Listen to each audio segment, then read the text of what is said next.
So today, Sunday, November 25th, we celebrate Christ as King. Our gospel lesson this morning, it has Jesus appearing before Pilate. Pilate, the Roman governor. After having been accused by his enemies of trying to set himself up as king. And in the dialogue that follows, Jesus admits to being a king, but says that his kingdom is not of this world. As I was reflecting on this text, I asked myself, just normal questions. I asked, is Jesus really a king? And if so, what does that mean? What is a king? And in what way is Jesus a king? You know, those questions, they cause me to reflect on what I know about kings. And much like most of us here, my knowledge of kings come from what we learned in world history. The kings of France and the kings of England. Kings of England. Isn't it funny that England hasn't had a king for over 75 years now, right?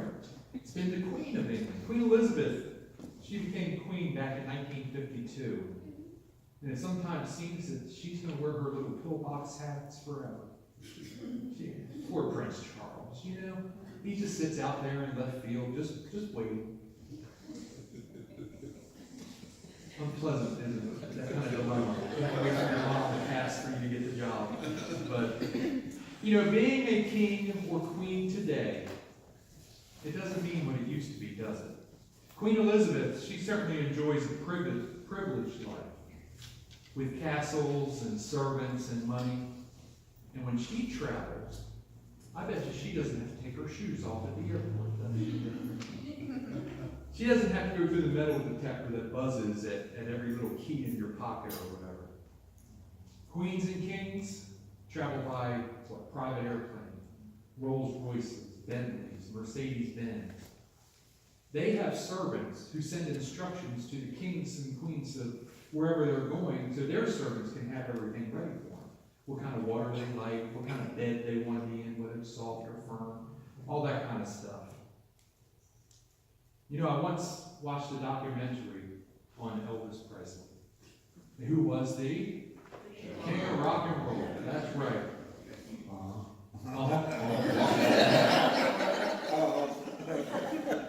They took us on a tour of Graceland in this documentary. He had some wild taste, didn't he? Has anybody ever seen pictures of, what is it, the safari room or whatever? What is it, the jungle room? Okay. And you know, they also showed that he had 2 private jets, and they parked them close to Graceland so people could tour those as well. And they were decorated in the 1970s, and that's where they will stay forever. Thank God times changed. There was some ugly decorations.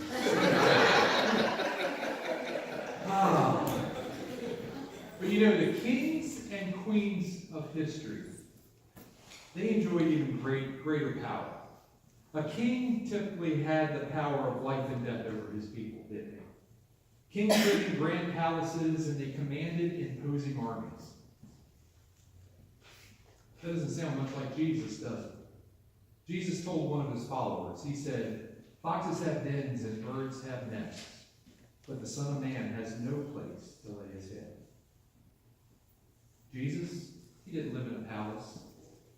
He didn't have lots of money. And his army consisted of just ordinary people. Moms and dads who brought their kids to listen to this rabbi preach. It would be pretty hard to imagine those moms and dads and those kids as any kind of threat to Rome. But Pilate, he couldn't take a chance, could he? People had reported Jesus as an enemy of Rome. A man who would be king and a potential challenger to the emperor. Pilate had no choice but to get to the bottom of such a charge. You know, if he ignored this and trouble broke out, it'd be his head on Caesar's chopping block, wouldn't it? So Pilate took time. He took time to interview Jesus, to talk with him one-on-one. You know, and I think when we read history and we read the Bible, Pilate has a bad reputation of the way he handled Jesus' trial. But if you think about it, we need to acknowledge, though, that he did actually question him well. He took Jesus aside, took him to where it was, kind of isolated. So he didn't have the crowds cheering and jeering, and they couldn't interfere. And Pilate asked just 3 questions. He said, first, "Are you the king of the Jews?" I think that was exactly the right question to be asked. If Jesus was trying to set himself up as king, Pilate needed to know that, and he needed to stop him. Pilate didn't dance around the mulberry bush, did he? He just came right to the heart of the matter and said, "Are you the king of the Jews?" I suspect there was something in his voice when he said that. He was looking at an ordinary man, Jesus Christ. Just looking at him. "Are you the king of the Jews?" I'm sure he was like, "You gotta be kidding me. You're the king of the Jews?" And then Pilate, he noted that important people had fingered Jesus as a troublemaker. Pilate asked him, "So what is it that you have done?" Again, I think that was exactly the right question to ask. Jesus had powerful enemies who had asked Pilate to crucify him. But Pilate, he didn't understand what was going on. He had the power of life and death over Jesus, and he took that power seriously. He didn't want to condemn an innocent man just to settle a Jewish dispute. Jesus must have done something to cause all this trouble. So Pilate asked him, "What is it that you have done?" And then Pilate asked him that last question. "You are a king then."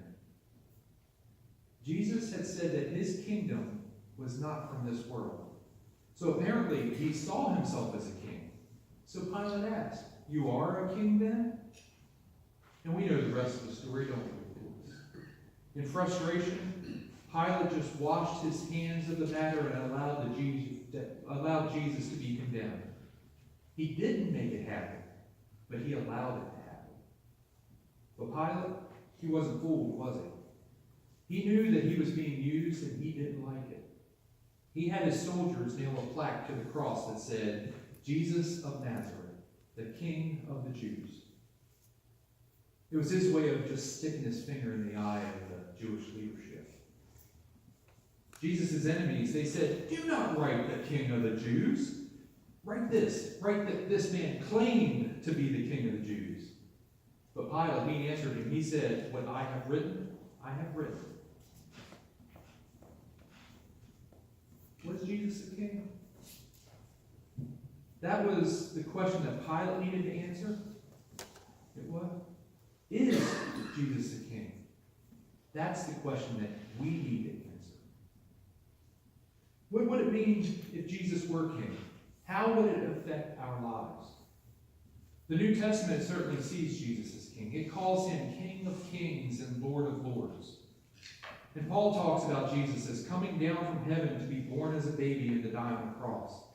And then Paul says in his letter to the Philippians, "Therefore God exalted him to the highest place and gave him the name that is above every name, that at the name of Jesus every knee should bow, in heaven and on earth and under the earth, and every tongue acknowledge that Jesus Christ is Lord, to the glory of God the Father." That certainly sounds king-like, doesn't it? Let me ask whether Jesus is king in your life. You don't have to hold up your hand or stand up and give an answer in front of everyone, but I would like for you to think about the question. Is Jesus king of my life? And then let me ask you another question. If Jesus were king in your life, what difference would that make? What difference would it make for you? What difference would it make for your family and for your friends and for your community and for your employer? What difference would it make if Jesus were king in your life? Then let me make this observation. The way to tell whether Jesus is king in your life is to ask whether you are trying to do what he wants you to do. None of us is doing that perfectly. None of us is perfectly obedient to Christ. The question isn't whether we are obeying Jesus perfectly. It's whether we are trying, whether we are giving Jesus our best. Now, some years ago, you all remember those bracelets that everybody wore? It was popular to wear those, wasn't it? I don't see them anymore. Does anybody here still see them even being sold? The idea behind the bracelet is what? To remind you, what would Jesus do? So when we're faced with a decision, any decision, it was to remind us to ask, what would Jesus do? And to let that answer help move us towards the right decision. To help us to do whatever Jesus would have us do. What would Jesus do? How would he spend your money? Billy Graham, he made this comment. He said, tell me what you think about money, and I can tell you what you think about God. For these two are closely related. A person's heart is closer to his or her wallet than almost anything else. It's true, isn't it? Most of us think that we don't have enough money. You know, we might have fewer financial struggles, though, if we would ask ourselves, what would Jesus do before we decided how to earn our money and how to spend it? What would Jesus do? How would he have you spend your life? Now, I'm not suggesting that Jesus would have everyone to become a preacher. Hardly. But I am suggesting some vocations that serve human needs better than others. There are a number of jobs out there that undermine lives rather than build them up, aren't they? They hurt people instead of helping people. I couldn't see myself becoming a bartender. I couldn't see myself becoming a card dealer in a casino. I don't think I could find myself working for a dishonest company who took people. The reason is simply that Jesus has something better for me to do. It took me a long time to figure it out, but he's had me. Okay. The truth is, he has something better for each one of us to do. Something better for each one of us to do. So what would Jesus do? How would Jesus have you spend your retirement years? A gentleman by the name of Andrew Grove. He's passed on now, but he was one of the founders of the Intel Corporation. That company that makes most of the computer chips that we have in our PCs. And I don't even know if they're in phones or not. Everything there is probably Chinese now, isn't it? But the late Andrew Grove, he used his retirement years to try to reform healthcare in America. I didn't know this until I was researching this sermon. He wanted to make sure that the poor, especially the poor, had health care. And that really bowled me over, because here we have Andrew Grove, one of the richest men in the world. He had plenty of accomplishments to his credit. You know, he retired. He could have just sat back and relaxed, been fishing in Barbados every day of the rest of his life. Instead, he tried to solve the problem with uninsured people, some of whom were jamming emergency rooms, and the rest of whom were just not getting any medical care. I think it's wonderful that this rich man spent his retirement years giving instead of taking. And you know, Bill Gates, we've all heard about his wonderful charity work after he retired. Several years he's been focused more on giving than getting. He works to end malaria in the world. That's one of his big things right now. And you know, to be truthful, there aren't any retired people in this congregation who can do what those wealthy men have done, who can tackle big problems of that scope. But I'm sure that every retired person has something to give, something that will help people. I see our retired people doing that. You know, we couldn't operate this church without our retired people, and I'm not just talking about finances. Retired people do all sorts of things to help this congregation. They serve on committees. They serve on setting things up and decorating the church for Advent and Christmas. We see them in our community as well, don't we? Go anywhere in this community, the organizations that serve our community. CCAP, Meals on Wheels, and just it's never ending. There are retired people serving our community. Many of our retired people, they ask that question, what would Jesus do? And they're letting the answer to that question shape their lives. And I salute them for that. So, what would Jesus do? Today, after we leave Pikeside United Methodist Church and we scatter throughout our community, each one of us here today are going to be faced with that question. And it's going to give us the chance to ask that question of, what would Jesus do? And asking that question is the first step toward making Jesus King of our lives. If you're wondering how to get your life into focus, just ask that question. What would Jesus do? And let that answer set the direction for your life. In the name of the Father, the Son, and the Holy Spirit.